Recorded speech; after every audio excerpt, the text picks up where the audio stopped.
Today on Pro Church Daily, we're talking about the 5 core values of great video storytelling for churches. Well, hey there, and welcome to Pro Church Daily. This is the show where in 10 minutes or less, you're going to get a daily dose of tips and tactics to help your church share the message of Jesus while we navigate the biggest communication shift that we have seen in the last 500 years.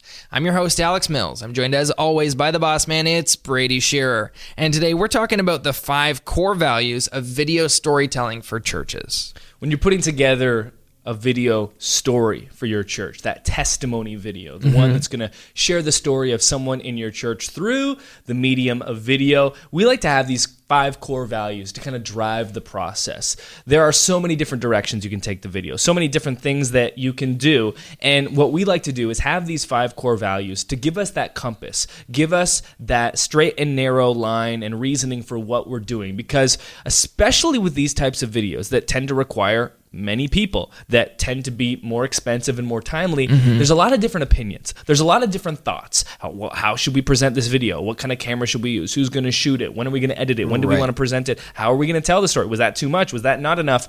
And we found that when we started using these 5 core values in our churches, these decisions became so much easier. Yeah. And so we want to share with you these 5 core values of video storytelling now. Well, and like you said on episode 101 of Pro Church Daily, we were talking about testimony videos and some questions that you can ask. You mentioned that when you record a testimony video, often you'd be rolling for an hour sometimes, maybe longer. There's a lot of footage, and to bring it all into a timeline and try and make a story out of it can feel overwhelming. So to have these values going into the project, kind of have these guidelines to say, okay, this is why we're doing this. This is how we're going to do this. It's really going to help you in that process of creating a story out of what could be a lot of footage, a lot of really great content, but you're going to try and reduce it down to 2 minutes, 3 minutes, you know what I mean? And so these are going to help you along the way of that process. Well, that's a great point. Like, I'll film 60, 70, 80 minutes of tape, and then I've got to cut it down to 2, 3, or 4. Yeah. So the whole name of the game is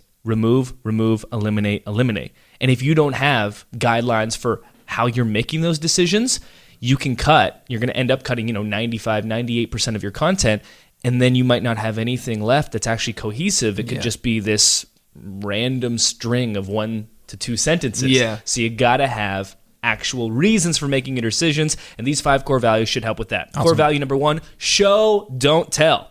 There are so many places in church where we do the tell thing, and that's applicable. If you're doing a sermon or a message and you're, taking the Bible and doing expository preaching, maybe tell is more applicable there. But when you're telling a story, the whole point is to show the person's story. This is not the time to try to dial in, an exact theological truth and say, this is the way that it has to be. Because what story does so well is it welcomes everyone to the table. Yeah. You share a human story. And the reason storytelling is the most powerful form of human communication is it welcomes everyone to the table, and then everyone gets to reflect on the story, and based on their own experiences and their own past, they're taking something away that's probably different from the person next to them and the person next to them. Right. And so if you try to dial into an exact takeaway, and the point of this story is that X, Y, and Z, you rob the story of that ambiguity, and now you can't welcome everyone to the table. Yeah. This entire principle can be summed up in show, don't tell. That's great. Don't worry about exact takeaways. Just show the story and let the story do what it does best. That's really, really good. Core value number 2, stunning visuals. We like to make the majority of our video B-roll. So we could film an hour or 2 of tape of the person sitting in the chair telling their story. You might only see them for a total of 30 seconds in the final video because we're covering it up with great B-roll. So we'll shoot the interview first. We'll start to piece it together a bit. We'll plan out all the shots that we want for the B-roll, and then we'll go out and shoot those. And at the end of the day, that's what the audience is seeing more than the actual interview itself. They're hearing the interview the whole time, but they're seeing these stunning visuals. And this goes back to show, don't tell. Yeah. We're giving a visual to what's being said. I think what you said there is very important, that you actually premeditate the B-roll that you're going to shoot, and that's going to really help in the editing process, going into it with a plan and knowing that I want to shoot this to complement this part of the story and shoot this to complement this part of the story, as opposed to just shooting stuff or even pulling from stuff that you've already shot, saying like, How can I make this work here? Shoot with intention. And we've learned this in our own projects that we're working on here in the office. Like, shoot with intention. And that really helps you on the other side in the editing process to put it all together. Exactly. Yeah. Core value number 3, don't force resolution. We all know that we're not going to be the people that we were born to be until we're reunited with Jesus face to face. And yet, in our stories, we always feel like in that third and final act, we need that person to say, but I came back to the Lord. Right. And everything's good now. Yeah. Well, that's fundamentally untrue, because becoming sanctified is a never-ending process until death and reuniting with Jesus. So it can feel very, very tempting to wrap up your story in a nice little bow. We love it. We love resolution. Yeah. But it's actually not true, and I found unhelpful because we all know that we're not perfect. Right. We all have these things that most people don't know about. We all have these things that maybe our spouse knows, maybe our closest friends know, maybe nobody knows. And for us to put on display this picture of the person that went through a hardship, came out of it on the other side, and now is set. Right. It actually isn't helpful for all the people watching, because they're all thinking in their heads, 1, I don't buy this, so now the validity of your story has become compromised. But 2, I can't relate to this because I'm not perfect yet. Yeah. What's better is to talk about the story, talk about the intersection with Jesus and how he's brought us closer to him and made things better, but also to talk about what is still incomplete. 1, it's true, and 2, now you're able to welcome everyone into the story.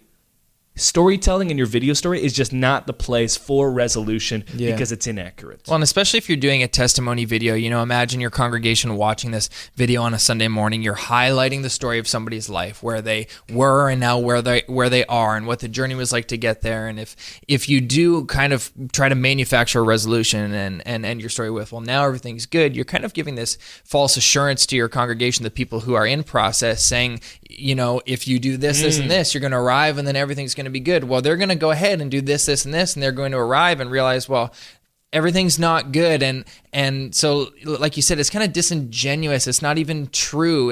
And so it's so much more helpful to say, like, yeah, I went through this process, and this is my testimony, and this is what God has done, and this is how I cooperated along the way. And yes, I'm here, and it's much better than where I was, but yes, I'm still going, and this is my journey, and we're all on a journey, and we're all moving on a trajectory, and none of this is complete, but it's getting better, and that's what this life is all about. It's just much more honest to tell that story in our churches, as opposed to telling the classic, rom-com story that you see on television, that they end up together and everything's fine, and that's just not often the truth. Facts. Core value number 4, no story is too small. Yes. I think that we tend to gravitate towards the giant story of the person that was in the life-threatening accident, and then they were in the hospital, and they came through, and now they have to live life then it's differently than before. Wait, you forgot. They died, went to heaven. Wrote a book about it. Came back. Yes. I think that there's actually more power in the everyday stories because they can be so much more relatable. Everybody has them. Talk about the story of the person that's saddled in student debt. Talk about the story of the couple that got married really young and they just don't know if they're going to make it. Yeah. Talk about the story of giving birth and becoming parents, and wow, this is way more difficult than I expected. Yeah. Talk about the story of transitioning from leaving your house and entering into the adult world, and hey, we had to make up a term for it, adulting, because it's so freaking hard. Yeah. No story is too small. Yeah, and you'll learn this if you're a communicator and you make the habit of documenting stories. You and I both do this in our own life. We've got an ongoing note on our phones when we encounter something in our daily life that could be a good story that could help somebody else learn something. We document it. And so when I started doing that, when I started training myself to cultivate that habit, I learned very quickly that no story is too small, because if you're always looking for the big story, you're always going to be disappointed. It doesn't often happen. But if you realize that, this everyday stuff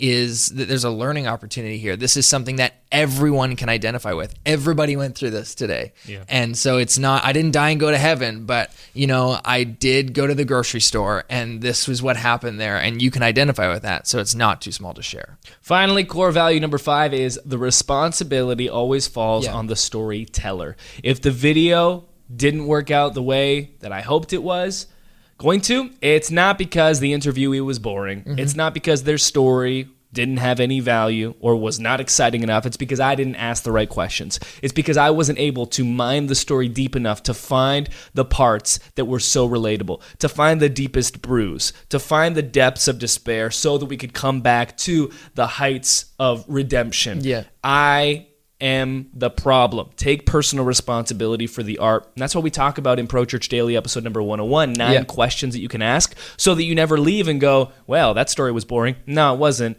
You just didn't do well enough to get that story out. Right. Because everyone has a story and they're all worth telling. Facts. Facts only. That'll do it for this episode of Pro Church Daily. We'll see you next time. Hey, thanks for watching today's episode of Pro Church Daily. Make sure to subscribe to this channel so you don't miss another video. And I know you like this one, so why don't you tell us, hit it with a thumbs up, and like it, like it, like it, like it. See you tomorrow! It could have been a floral shirt, but I bought them. I know. Where are you standing?